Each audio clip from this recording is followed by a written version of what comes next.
got a little bit of help. We need to help him out a little bit. So they decide that they're going to take Sarai's slave girl. Her name is Hagar. And Sarai says, I want you, Abram, to sleep with her. I want you to get her pregnant, and maybe the blessing will come through that baby instead of through mine, because I'm too old to do this. So Abram does, and we are left with Hagar, who is kind of upset about this. She was never asked if she wanted a kid, if she wanted to be pregnant, if she even wanted Abram, but she had to go through with it anyways. And that wasn't her choice, but she still had to deal with it. So she does not like Sarai very much because of this. She's justified in that, but Sarai doesn't like not being liked. So she starts mistreating Hagar so much that Hagar runs. She takes her bags, she takes a little bit of food, a little bit of water, she leaves. She's out in the middle of the wilderness because she's angry about what has happened to her.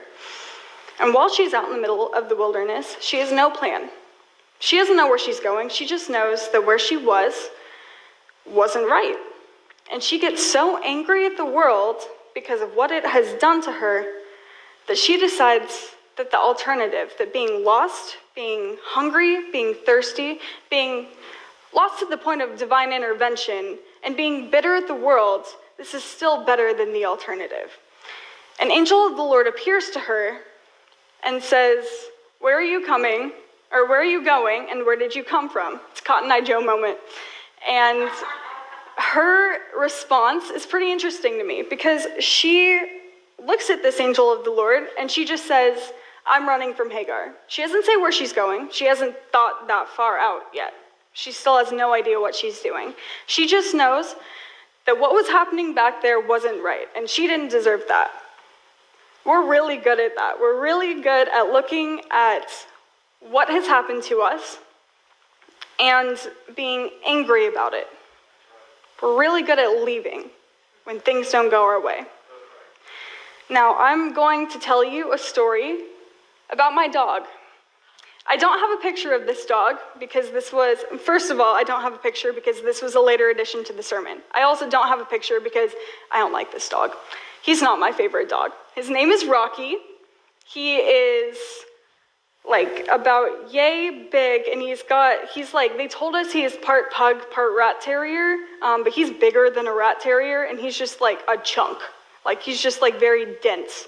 And he's got a little curly pigtail because he's like a pug, and it's kind of funny because he's like, whoo, and then he's got like this little tail. But he is a really strong dog, and he's a very defiant dog, especially when he's a puppy. It got better once he got fixed, but when he's a puppy, like he would chew everything. And you're gonna say, puppies do that. They chew everything. You scold a puppy, and they say, oh no, I feel really bad because I want to please my owners. I don't want to hurt them, but I made them sad. So they'll like hide under the table and they'll get sad, you know? You would say, Rocky, no, and he would bite your finger. This is a very defiant little dog. He's a bad little dog. So he's terrible to walk because at first he says, yeah, I really want to go for a walk. And then you take him for a walk, and once he decides that he is done walking, he'll pull on the leash. Levi can testify to this. He will pull until he like chokes himself out and he turns himself blue. And then everybody's looking around. They're abusing this dog. I promise, I'm not abusing the dog. He's just terrible. And he will like fight, and he'll like go against the leash, and he'll be like, I'm not doing this walk, so I'm gonna fight you. And he'll fight until he's like choking himself out. And then he'll come and he'll stand next to you, catch his breath, walk next to you for like 15 seconds. And then he decides he's gonna do it again. So he goes and he fights and he chokes himself out all over again. And it's not fun to walk him. Hagar finds herself out in the middle of the wilderness as Rocky. She is so angry at the world. She doesn't want this to happen, so she decides, I'm going to fight. And this leaves her resourceless, without food, without water, so lost that an angel of the Lord has to come and say, what are you doing? And she's still mad. She still says, I'm justified in this. I'm right. The angel looks at her, and he says, you have to go back to Hagar. Now, if you hear one thing from this sermon today, I want you to hear being mad at the world and then fighting against it is only going to hurt you. This is like drinking poison in the hopes that somebody else is going to die. It's not going to work. She looks at the angel looks at her, and the angel of the Lord says, I'm going to give you a divine promise right now. I'm going to promise that the baby that you are carrying in your womb right now is going to give you a ton of descendants. You're going to be blessed through this. It's a very similar promise to Abraham's promise. We look at Abraham, and we talk about him, and if you have been in church for a little while, you probably know who Abraham is, because we talk about him a lot. He's one of the main guys of our faith. He is seen as one of the founding fathers of our faith, and we think of him as this really good guy. And this Egyptian slave female who is pregnant with a dude who is not her husband, she is stuck in the middle of this, and she still gets the same promise that our founding father of our faith gets. God looks at her and he says, I know that you're hurting right now. I know that a lot of this was not your fault. These actions were not your actions, and you still got hurt from them. And you decided to run. Now that was on you. But God looks at her and he says, regardless of if you've acted out or not, regardless of who has messed up your life, regardless of how you've been hurt and who has done this to you and where you are at, I'm going to meet you. And I'm going to bless you anyways. It's this beautiful, beautiful blessing. Now, she looks at God, and this is my favorite part. She looks at God and she calls him El Roi. This translates to, you are the God who sees me. Now, up until this point, God has been showing his character. He's been giving himself titles. He says, I am who I am. He's been describing himself to his people. But they haven't gotten to the point where they have described him. They haven't had a relationship close enough. They haven't needed him so much that they can look at him and say, this is who you are to me. And here's Hagar, an Egyptian slave female who's pregnant with somebody who's not her husband, and she looks at God and she says, this is who you are to me. You're the God who sees me. She gives God the first title that God doesn't give to himself. She's the first person to give God a title. So because of that, she is credited as the first theologian in our Christian faith. I really, really love that. She's the first theologian when her life is flipped upside down. She's in the middle of the wilderness, and she's in the middle of the desert, and she is lost, and her status is not super high, and she is broken at this point, and she's angry at the world, and she still says, you're the God who sees me, and she becomes the first theologian because of that. We're going to jump ahead a little bit. She goes back to Sarai and Abram, and their names get changed. Sarai turns into Sarah, Abram turns into Abraham.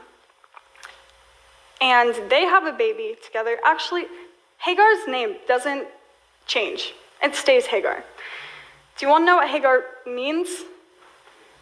Flees. Yeah, it's the person who runs away. It's the person who has to leave. Her name stays, even when theirs doesn't.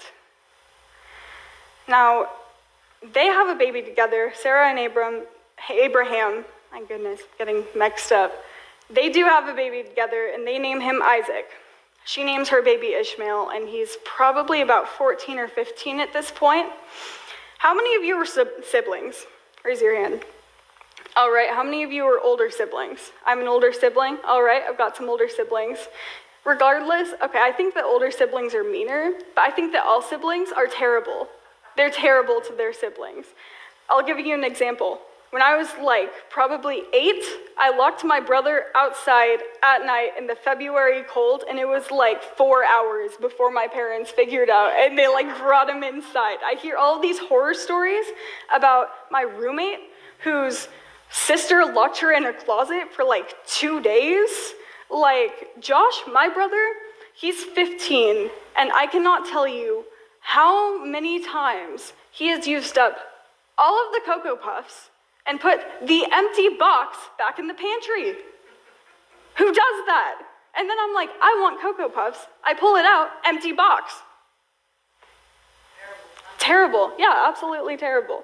Siblings are not nice to each other. Last week, we heard about Cain and Abel. Cain killed Abel. Siblings are nice to each other. Now, the Bible says Ishmael made fun of his younger, the word is mocked. He mocked his little brother. He's probably about 13, 14 at this point. He mocked his little brother because that's what 13, 14-year-olds do. That's what they do, especially to their younger siblings. I'm a bully to my brother, and I will testify to that. He just mocked him, and Sarah says, you have to go. This is too much. You've acted out. You and your son need to leave. So she kicks Hagar and Ishmael out. Over mocking his sibling. That's what siblings do. They make fun of each other.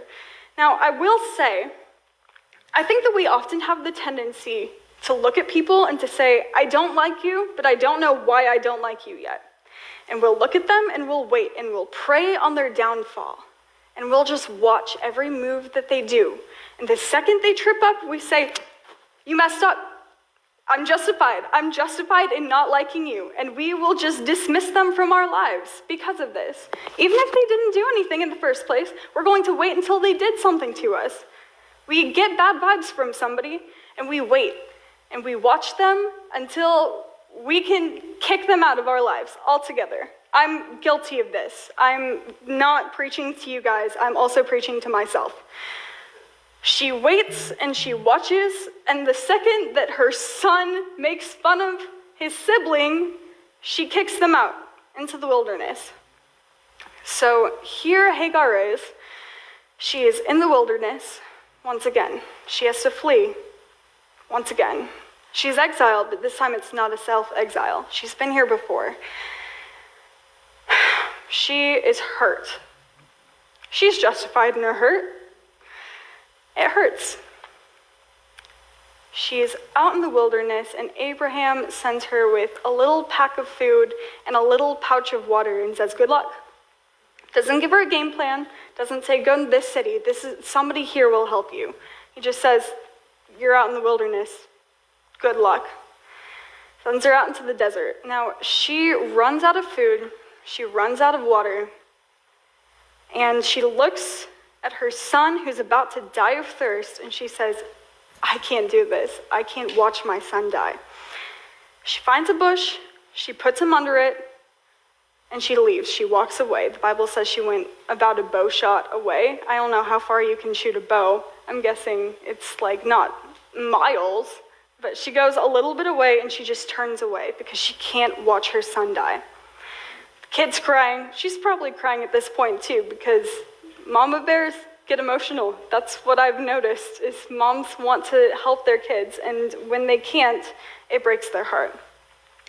She's in this place and she's not happy about it, but there's nothing that she can do. God comes to her once again. He looks at her and he says, there's a well right there. It doesn't say that God materialized a well. It doesn't say he created it and put it right next to her. It says he opened her eyes and says, there was a well right there the entire time. She got so caught up in her own grief, in her own misery. She got so in front of herself. She got in her own head and she got in the way of her own logical thinking.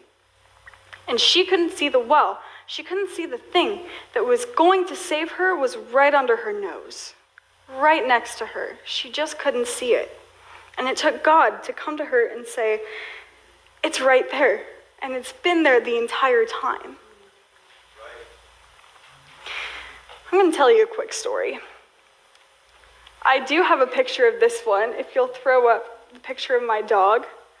This is my favorite dog. Her name's Charlie, and she's my favorite. And that's why I have a picture of her, because she's my favorite. This dog is the sweetest little puppy. Actually, you can see she's like, you see the black under her that she's laying on? That's Rocky. There's a reason his face isn't in it. It's because I don't like him.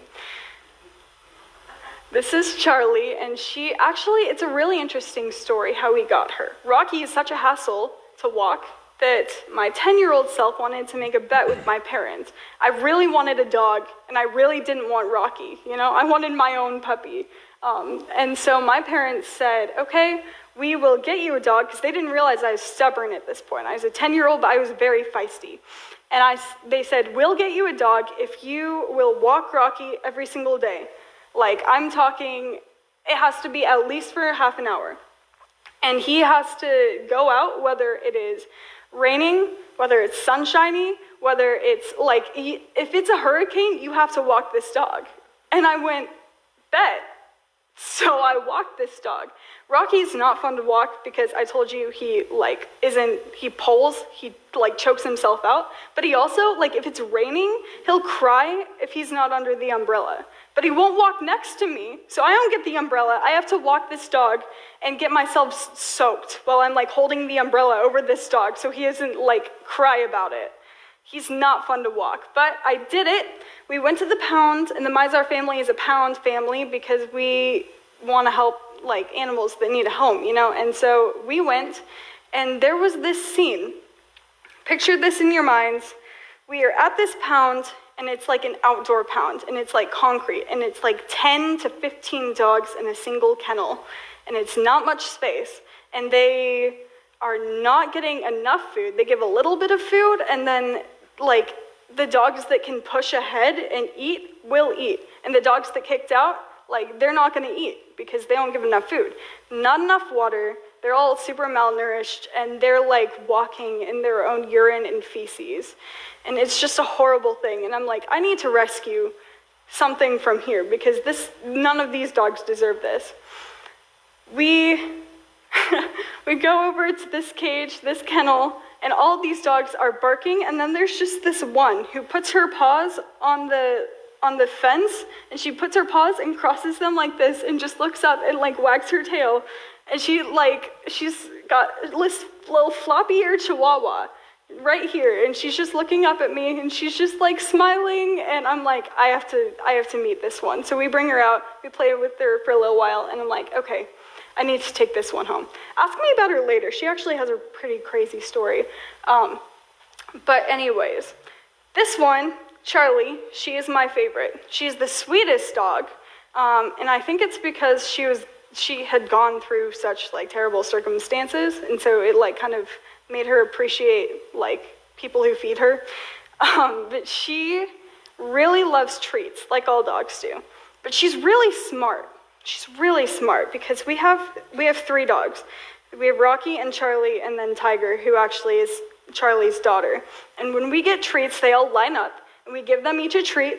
And Charlie's so smart that she takes her treat and she runs away. She runs to another room. She drops her treat and she comes back and she says, I didn't get a treat.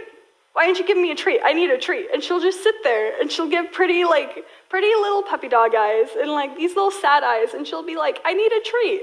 And we're dude, you already got a treat. But sometimes her tactics backfire on her because she forgets that she already had a treat. It's not just messing with us. She genuinely does not remember that she already got a treat.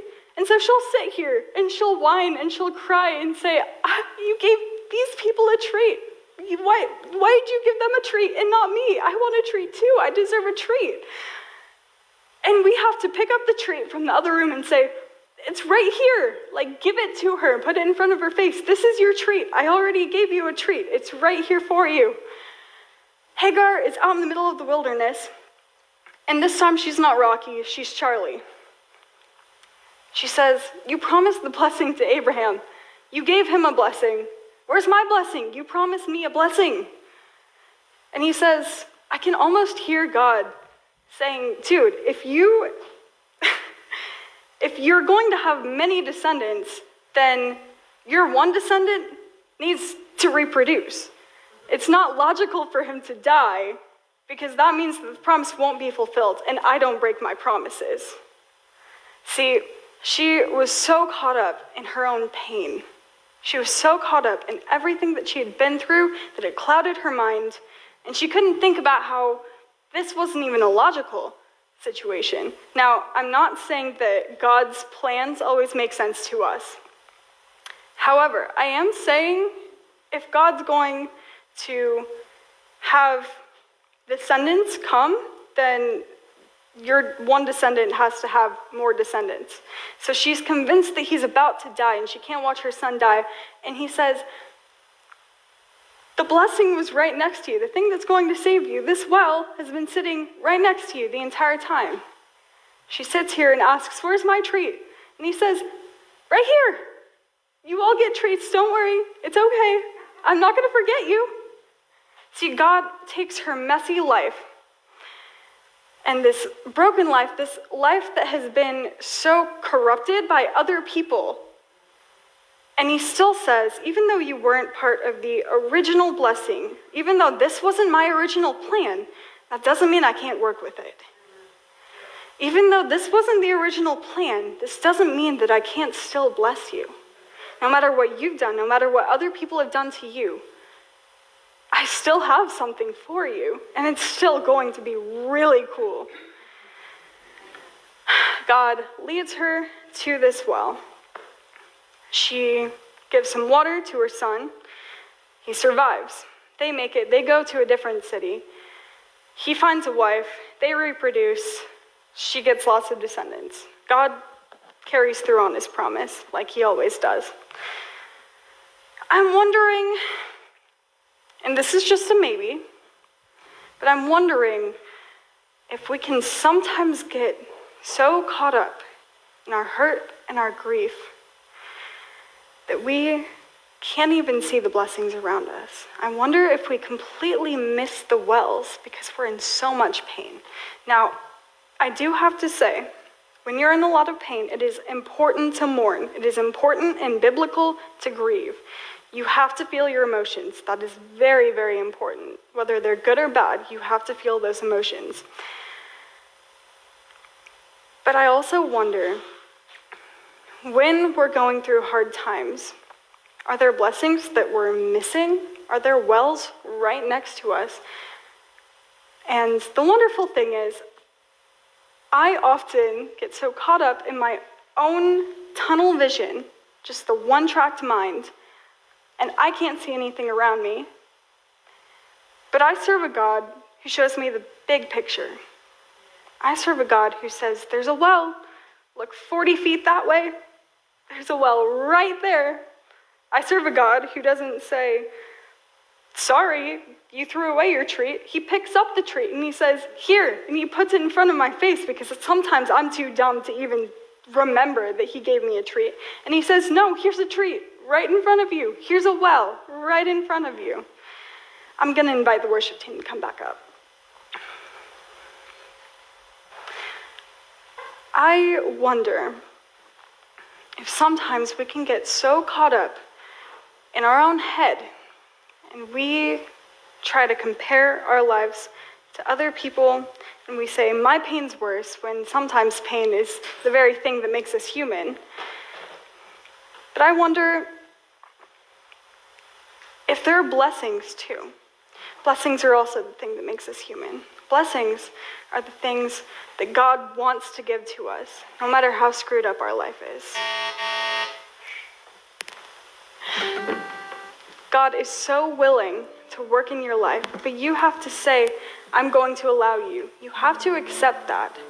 No matter what status you have to accept that he wants to love you so badly. And he's going to show you all of these blessings if you're willing to just open your eyes and look. He wants to save you. He wants to keep his promises. He's going to keep his promises, whether it's the way that you want or not. But regardless, he still wants to work in your life. He still wants to love you.